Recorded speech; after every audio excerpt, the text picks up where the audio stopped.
Good afternoon, everybody, and welcome to our webinar this afternoon. We're really excited for this session today. It's on a very exciting and topical content, so we're looking forward to that. We're going to be joined by Amanda North from Northbourne Advisory, who will be hosting the webinar today.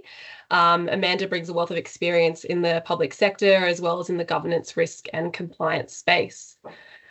So today's session is expected to run for about 40 minutes, and then we'll follow that on with a bit of a Q&A session towards the end. So if you do have any questions along the way, please leave them in the Q&A chat box, and we'll look out for them towards the end of today's session. It will be recorded, so please expect a copy of today's recording to also be sent to you in the later half of this week. But otherwise, Amanda, I might hand over to you and we can get things started. No worries. Thanks so much, Hannah, and thank you to everyone for joining. It's really exciting to be here. As you know, the topic for today is governance for performance and accountability, and this is something that's really close to my heart, so I'm very pleased to have you all with me. So I'll just touch quickly on the objectives. So you've probably seen this in the materials for the webinar, but we'll just run through them quickly so we're all on the same page and we know what to expect. So firstly, we'll look at understanding the importance of good agency governance in Australia's system of responsible government, just to set the context. Next, we'll look at identifying key governance mechanisms that agencies should establish for effective accountability. We'll go on then to look at the value of performance statements in focusing efforts on achieving intended outcomes. And the reason we're focusing in on performance statements will become clear through the course of the presentation today. We'll then look at how performance statements provide assurance to Parliament regarding agency performance. Finally, we have a practical kind of example checklist that you could use to identify and strengthen areas of governance within your agency. So before we get into the meat of the webinar today, just a little bit about myself. I'm the founder and managing director of Northbourne Advisory. I was formerly lead of Deloitte's public sector performance and accountability practice, operating across both Canberra and Melbourne. Working with clients in state government as well as federal government. My specialty is in advising public sector clients on governance, operating frameworks, strategy, governance, risk and compliance, and in particular around how to structure those in order to meet your legislative mandate and policy framework.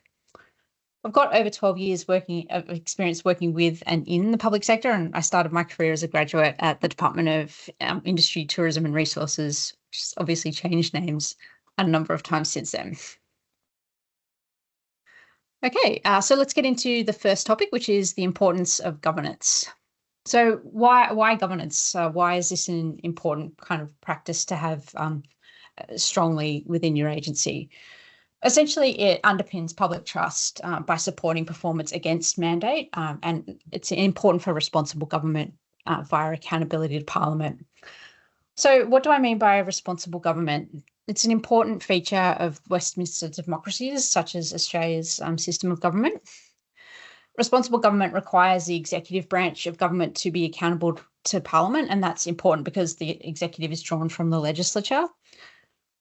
Ministers must be able to maintain confidence of the Parliament as representatives, and that's why it's really important to have strong agency governance. The accountable authority of an agency is accountable to the minister for the efficient, effective, ethical and economical management of the agency, and the way to, I guess, provide that assurance is through strong governance and reporting mechanisms. So let's just touch on quickly what are the duties of the accountable authority, because it gives us some idea of what the scope of governance really should be. So if we look at the PGPA Act, sections 15 to 19 describe the following duties. So duty to govern the entity, duty to establish and maintain systems relating to risk and control, a duty to keep the responsible minister and the finance minister informed, performance reporting and accountability and other legal requirements. And this isn't exhaustive, but it does give you a good overview. And so governance really needs to be assisting the accountable authority to fulfill those duties. And I actually find that very exciting. And I think this is the real pleasure of working with public sector agencies is they do form a really important part of the Westminster system of government, especially through that responsible government ideal. Okay, so let's dig into this a little bit more. What's the role of good agency governance? It does support responsible government through accountability by allowing the legislature to scrutinise government performance, by providing transparency in decision-making and the use of public resources, through performance management, including performance monitoring and reporting. This also helps the agency to promote effectiveness and efficiency in achieving public outcomes, policy outcomes, I should say. This is something that we'll get into a little bit more in the webinar. Risk management is another key aspect of good agency governance, and that's because identification and management of risks protects public resources. Finally, integrity, cannot be understated, the importance of that. Safeguarding integrity and ethical conduct is critical for, public value, obtaining public value from the money an agency receives, but also really critically around maintaining public trust in the system.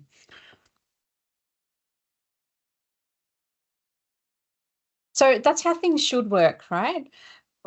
Let's now explore what the impacts of poor governance are. And unfortunately, there have been quite a number of examples over the recent few years. And I think probably nothing I raise here is going to be a surprise to anyone. But it is really important to highlight, because I think, if we understand what good governance looks like, and we understand what happens when things go wrong from a governance perspective, there's a real kind of motivation to get things right. So what can happen where there are governance shortfalls? The negative impacts include inefficient use of resources, such as wasteful spending or misallocation of public funds. And the example that I've got there is the $100 million sports rorts affair, which was no good. And I mean, the ANAO covered that off, and you can read a little bit more about that. I've got some links there. Corruption and fraud opportunities can emerge from weak governance as well. Reduced public trust resulting from poor decisions and inappropriate outcomes. And the big one there, of course, is robo-debt, and things really couldn't be worse. We're talking about major impacts on a massive number of vulnerable stakeholders through unlawful debt collection. Poor regulation or service delivery, again, that may disproportionately impact vulnerable populations. For example, where regulatory reforms, are now required to address failings in the aged care system. A lack of accountability is another major issue that can arise where there are poor lines of responsibility and accountability. And this can sometimes mean things fall through the gaps, right? So it becomes difficult to address systemic issues where there aren't clear lines of reporting and there isn't clear visibility of what's happening right across a portfolio. And the example here would be the major overpayment in the Leppington Triangle land acquisition. And again, there's increased risk of policy failures. So if we think about, what are the purposes of an agency? The key one there would be implementing government policy. And if we don't have strong governance around an agency's structure and delivery, it can result in failed policy outcomes. All right. So we've had a look at what good governance is. We've had a look at what can happen when governance goes wrong. Let's dive in a little bit more around dive into understanding what good governance looks like. So here we're going to talk about good governance principles. And effective governance balances good governance principles, and there's always, there will kind of be tension between these on occasion. But ultimately, the intention is to promote accountability and performance to foster public trust. So I've got 6 principles here that we'll go through. Firstly, create strategies to effectively deliver on the agency's legislative and policy mandate. And that's kind of key. Again, this is a major difference from the private sector, where the goal and the purpose is, largely, not fully, to deliver good bottom line results. In the public sector, the intended outcome is often far more complex. And this is why I get so excited about governance in the public sector, because it's really challenging, right? Quite often, public sector agencies are playing in domains where the private sector isn't comfortable playing or can't profitably play, or it's too complex to play, where needed services are required, that's where the public sector has to step in. And that can be really, really difficult. And so crafting a strategy that works well in complex environments, complex stakeholder or competing stakeholder priorities, it can be really challenging. So having a framework around how that happens and clear expectations, a strategy for how to deal with situations, understanding of the environment, all of this, I think, is, the unique challenge in the public sector. Okay, so the second principle here is around orchestrating resourcing of initiatives across the portfolio for strategy success. Again, this is a challenge that I often see in agencies, right? So you might start out with well allocated funding across the initiatives that are there, but as things change, maybe initiatives that aren't functioning well or that are falling away, funding doesn't stop for them, and then you get tensions across the portfolio, or risks aren't well managed. They're not being funded in the right sort of way to get the results across the portfolio of initiatives and programs in an agency. So good governance orchestrates resourcing. And again, this is really challenging. So another aspect of governance that's super important is stewardship. And I'll talk about this a little bit further in point 5 there. But typically what we find is people optimize for their own space, whatever level they're at. So as you go up in seniority, there's more visibility, but there's also a greater challenge around how to optimize, right? So being able to report up the hierarchy in a clear way with, I guess, a stewardship mindset of, well, I'm optimizing my space, but I know that my peers are also doing the same thing, and being, I guess, thoughtful of that when you're shaping proposals or when you're flagging issues, I think is really important. So again, that kind of dovetails into number 5 there, but I think it's really important to understand when we're talking about orchestrating resourcing, that cultural piece really needs to tie into it. Similarly, the design and review of delegations and authorization structures is really important, because we need to understand how the role everybody plays, and make sure that that's adapted over time. One of the other challenges that I see in agencies is that delegations can become out of date, like they're not something that's kind of top of mind, not necessarily refreshed all the time. Getting them right is really important for making sure that governance is working efficiently and effectively, and there aren't bottlenecks in the system. So I'm talking about here about devolving where possible and escalating as needed. And I think that where possible is the tricky bit, right? And requires some thought. I think probably the thing that I'm trying to draw out here is, governance is really important. It's really valuable, but it's also very challenging. So it requires the best from everyone, the best contribution that they can make with a view that they're part of a whole. Point 4 there is implementing oversight mechanisms and controls for performance, compliance, integrity, and risk management. Now, usually agencies are really good at implementing these sorts of frameworks, but I guess checking for controls effectiveness, checking for framework effectiveness, evolving over time, those are the things that can be more challenging for agencies. Point 5 there, lead a culture of stewardship and integrity. This is where the tone really comes from the top. I don't think tone from the top can be underestimated. I think it's really important that everybody can contribute their best and to set an example at whatever level they're at. But ultimately, the intent and drive and heart of an organization, you really want your leaders to be kind of setting that in a really positive, clear, coherent way, and cannot underestimate, that power of stewardship thinking. And I know that's something that the government has spoken a lot about over the last 18 months or so, and building stewardship into the APS values as well.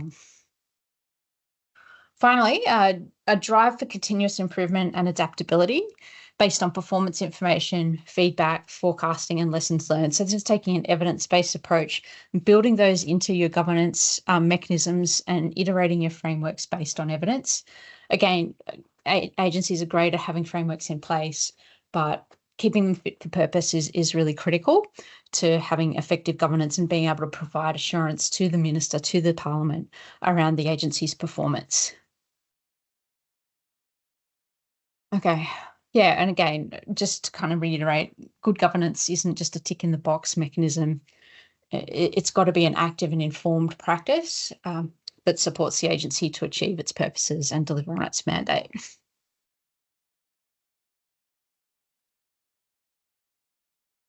Okay, this is a really important part, but we won't spend too much time on it because, as I say, agencies are generally very good at having these in place.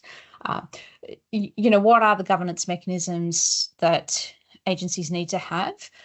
Well, I've got some listed there, but I guess the key point is they need to work coherently. If you have disparate frameworks that are intending different things or looking to achieve different things that aren't feeding back into that agency strategy or the agency's enterprise risk profile, you're going to have challenges. So I guess that's the first point to draw out is these structures and mechanisms should really work coherently together and be consistent with one another.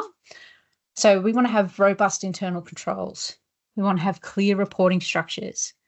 We want to have internal and independent oversight. So we want to have, program boards that are receiving information in a timely way. We want to have that information going up the chain as well in a way that makes sense. So quite often, again, we find in agencies that governance structures tend to get out of date a little bit. So I think probably making sure that you've got the right governance structure, the right reporting lines is really key. And similarly with risk management frameworks, I mean, everything, as we know, should inherit from the enterprise risk framework, but we want to have risk managed at the right level of granularity and with the right delegations and the right reporting structures. So this is kind of going to the point around things needing to be coherent. Our performance measurement systems, really important, right? What are we governing for? We're governing for outcomes. We want to be achieving the agency's purpose. We can't do that without having strong performance management and measurement systems. Similarly with financial management, I mean, that's a really key part to performance.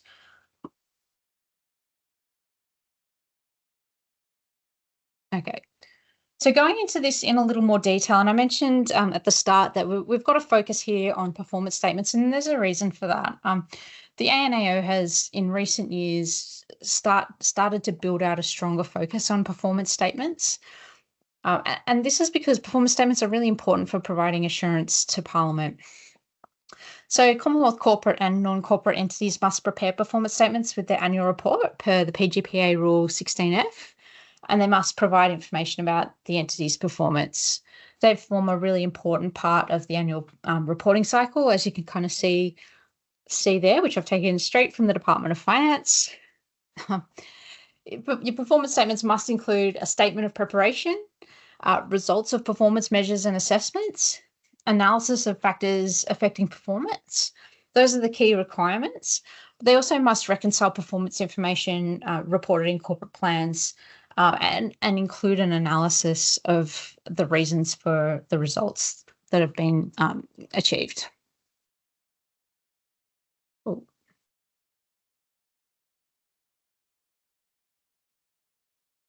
Okay. So why are they important? Recent ANAO reports have highlighted a need for maturity improvement. So just a little bit of a comment, when reading the annual performance statement audit report from the ANAO, I mean, it's actually quite scary, some of the results that you read there, where there are adverse findings. I think if the private sector were to achieve some of those results, it would be widely reported and there'd be strong criticism. So I think this is an area of growing maturity. So there has been, I guess, a more recent focus on performance statements and what's being reported for the public sector. As I mentioned at the start, the outcomes that the public sector are trying to achieve are, inherently much more complex and more difficult to achieve, firstly, but also to measure. So taking that lens, the challenges around performance statements and performance reporting in the public sector is probably not surprising, but I think there's also a real opportunity for agencies to grab hold of this renewed focus on performance measurement and management, and use it as a drive to strengthen the focus on agency performance and achieving outcomes and the purpose of the agency. And I think that's really what draws staff to the public sector. You're really making a difference in the community. So that's why I am a little bit fascinated with how this will play out over time and the maturity improvements that I think these performance statements audits will be driving. And I know the ANAO are really expanding their program of work at the request of the Minister. So, and Parliament as well. So as I've kind of stated here, performance statements have internal and external value. They are important for both accountability to Parliament, but also very useful for internal management performance. So effective performance monitoring and risk management fosters adaptability and continuous improvement and offers a meaningful basis for stakeholder engagement. So in that respect, they're an important mechanism for good governance, both for the external assurance that they provide, but also the tools that they provide management to make good decisions around resource allocation, risk management, and the like. So what are the challenges the ANAO has remarked upon? Firstly, lacking an enterprise-wide performance framework was a big one. These are thematic, right, across performance statement audits over the past couple of years. And so there are more. This is just a summary. There are issues with quality and meaningfulness of performance information. There are concerns with the reliability of performance data. There are inefficient report preparation and record keeping practices. So again, just understanding that performance statements are a relatively new requirement on agencies, and so building that maturity over time, I think, is something that agencies will continue to focus on. So what can agencies be looking at? So they can look to improve the value they both receive and deliver from performance statements and reporting by valuing performance information. And again, I'm calling out the tone from the top being important there. Embedding a performance orientation focus with internal governance mechanisms. So this is not just about producing the report at the end of the year, but actually taking the opportunity to embed that performance culture into the practices and tools of the organisation. And the third point there, which could possibly be the second point, is investing in outcomes definition and measurement with a view to accountability and continuous improvement. I think, again, looking at the complexity of what the public sector does, what each agency does, it's often very specialised work, requiring a good deal of specialist expertise. Being able to define outcomes and especially being able to measure them as over time, I think that's a real challenge. I don't think we could kind of brush over that. It's not just as simple as measuring revenue in any way. So drawing on the right expertise and having good stakeholder relationships, being able to measure outcomes and not just outputs, really important.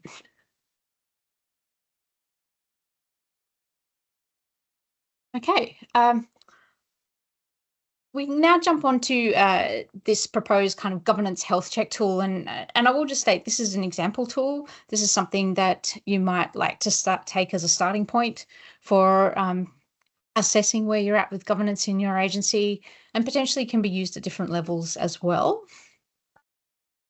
So what are the domains we're looking at? Accountability and performance, transparency, risk management, strategic alignment and adaptability, compliance, integrity, and again, those are intended to work together rather than just as separate components. Good governance must be holistic, and it must be able to look at the right level of granularity across all the different activities of the agency and across all of these domains. So definitely not an easy task. But something that's really worth investing in. If we go back to the role governance plays in Australia's system of responsible government, this is really important to invest in. Okay, so I've got a few slides to go through here, and so I'll take you through them. The first, as I was saying earlier, the health check tool can be applied at project, program, branch, division, or agency level, and can be modified to suit agency needs. So please just consider this as an example. It's not meant to be prescriptive in any way, but it's just meant to get you thinking about what you could be looking at. So the first one there, first domain of accountability and performance. We've got 3 criteria. The first there are delegations, authorizations, roles and responsibilities clearly defined and documented within the agency in line with legislation and ministerial expectations. So, I mean, that's quite an exercise in itself to actually implement. As I was saying, you know, some of the challenges there around keeping these things refreshed and updated. And I've got an example performance statement. So we could say delegations, authorizations, roles and responsibilities are documented and reviewed annually for relevance, effectiveness and coherence. Right. So second one here, are internal reporting and governance structures fit for purpose? Again, that's a really broad brush question, right? To answer that question, you need to actually dig into it quite deeply. But I guess, you know, at a high level, if you're just using this as a health check, you would probably know by consulting with a few stakeholders whether or not they were fit for purpose. So you can take this at a variety of levels. You could do a detailed review using this tool, or you could just keep it simple and start to highlight, like pick out the key elements of what's happening in your environment and focus on those if you want to make improvements. But the example performance statement here would be committee and board structures and terms of reference are regularly reviewed for coverage, membership, relevance, strategic coherence, and effectiveness. Again, effectiveness, that's going to cover a wide range of things, right? This is just meant to be a guide. And again, you can go as deep as you want really with these sorts of questions. Third one here, performance metrics established, achieved, and regularly reviewed. And it would include financial performance within that as well. And the performance standard might be performance metrics are aligned with strategic goals and reviewed quarterly through established governance mechanisms. Effective governance decisions support performance and continuous improvement.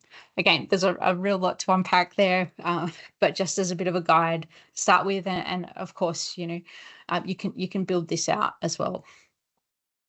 The second domain there is transparency. The criterion we're going to look at are decision-making processes documented and accessible to stakeholders? Is there a clear communication strategy for sharing information with stakeholders? Financial and performance reports published in a timely manner according to legislative requirements. And of course, got some example performance standards. Again, you might want to be building these out to incorporate current policy if you're happy with the policy, or also might be an opportunity to update your policy around these things. All right. So on to domain 3, which is integrity. So are staff trained and compliant with the APS values and APS code of conduct? Again, this is something that you usually find is in place. But again, there may be gaps there, and this is a good opportunity to address that. Do staff have access to clear, fair, and safe processes for reporting unethical behaviour? Are conflicts of interest identified and managed effectively? And again, as I mentioned, you might want to be looking at this at a project level, a program level, your branch level, division or agency level. So whatever suits your current position or wherever it's needed in the agency. And again, you would be tailoring the questions that you ask under each of these criteria to match the context that you're working with. All right, domain 4, risk management. Is a comprehensive risk management framework in place? Are risks regularly assessed, controlled, and treated? Is a fit-for-purpose business continuity plan in place? Again, these are just kind of the bones of a health check on risk management, but I guess a useful starting point for you. Domain 5, compliance. Is an effective compliance framework in place? So you might want to be looking there at compliance processes and controls. When are they audited? You know, are controls effective? It might be great to have a controls framework in place, but if your controls aren't effective, you know, what's the value in that? Is there regular training on compliance requirements for staff? Are the agency's activities compliant with legislative and policy requirements? Again, this is not an exhaustive list, just a starting point. Domain 6 here, strategic alignment, quality assurance, and adaptability. So are agency activities aligned with strategic goals and the corporate plan? And I guess here another important point would be, are they are they compliant with legislation and policy, uh, which really should be setting the tone for the strategy. But I guess what you'll be wanting to see is traceability of all the agency's activities back to the legislative and policy mandate through the strategy, which should be contextualizing that legislative framework. Are resources allocated effectively to support strategic priorities? That's, again, really important, and I guess one of the challenges I've highlighted throughout this presentation. This is a good opportunity to check that that's the case and maybe highlight some gaps and get an action plan in place if any remediation is required. And another one, and this is something that the public sector likes to talk about a lot. A lot of the agencies that I've been working with are really keen to make sure that there are feedback loops and continuous improvement, and that's something that I've seen improve over the last 10 years. So really encouraging there. Making sure that feedback loops, continuous improvement, quality assurance is baked into the way the agency does business, which is very cool. There's also the opportunity to kind of build innovation into the way business is done, essentially. Okay, so that's a bit of an overview of the Governance Health Check tool. I know we're a little bit ahead of time, so apologies about that. But yeah, Hannah, I think we're ready to go with the Q&A. Awesome. Thanks, Amanda. It was a great presentation. I really enjoyed it, and I'm sure everyone watching over on the screen also enjoyed it as well. We haven't had any specific Q&A questions come through at this point in time, but I have been taking some notes just quietly in the background. So maybe we'll kick off with some of my questions, and then if other people wanted to submit some of their own, we can take it from there. So yeah, continue to leave any of your Q&A questions in that Q&A chat at the top of the Teams bar, and we'll get to those very shortly. But I guess, Amanda, from my perspective, probably one of the first questions I have is your presentation. It really emphasized the importance, I guess, of embedding performance orientation kind of focus within those internal governance mechanisms. Would you be able to maybe elaborate on some of those practical steps that agencies could take to cultivate that performance-oriented culture at like all levels of organizations? Yeah, sure. Thanks, Hannah. That's a great question. I think probably I'd start with, again, tone from the top is really important. So being able to have the conversations around, the importance of performance, but also what performance actually looks like. And again, that's really tricky. So, I'm not kind of trying to brush over how hard that actually is. But for all leaders in the organization, being clear on what your performance expectations are, aligning individual and team performance targets with the strategic objectives of the agency is really critical. Implementing regular performance check-ins, making sure that the measurements are in place as well. And again, that's something that I've seen agencies mature in over time. And it's definitely something to continue to focus on now that, there's so much more data available. It's about extracting, I guess, the right information from that data to be able to make good decisions around, how well the agency is tracking from a performance perspective, but also a financial perspective. I think also recognizing and rewarding performance on a regular sort of cadence is super important as well. Yeah, good points. And I guess if anyone has any follow-ups to those points, pop them in the chat, and we can circle back in just a moment. Yeah. Another question I did have, Amanda, was you also mentioned that good governance is not just a kind of tick in the box exercise, but more of an active and informed practice across organizations. So my probably question is, how could agencies ensure their governance structures remain dynamic and responsive to changing circumstances, I suppose, while still maintaining that consistency and accountability in what they do? Yeah, again, this is the really tricky one. And I think probably the most basic thing to say is to make sure that you're honoring your cadences around these things. So if you have a terms of reference, for example, that requires you to review it every 12 months, or a risk management framework that requires a review every 12 months, make sure that those targets are being hit. And also just not just with a view of, okay, that's a tick and flick, delegate it down to to one of your team members to say, yeah, just have a look at this. It should be something that you actively engage with. Now, I think, always when I talk about risk management, for example, I always think about it in terms of, okay, well, we're looking at risk and it doesn't sound exciting, right? But when you think about, okay, well, what are we trying to achieve as an agency and what can derail that? So this is, it really requires a leadership focus and an understanding of the value in terms of achieving the agency's objectives and, delivering a good staff experience for everyone as well as delivering actual outcomes for the public. Yeah, great point. And we've actually just had Fred come through in the chat from Prime Minister and Cabinet. He's just asked a question, how does one establish the right balance between the level compliance activities versus risk? Yeah, that's really a really tough question, Frank, but thank you for sending that through. Achieving the right balance. I mean, this is going to be a little bit of, it's going to require some reliance on experience to an extent.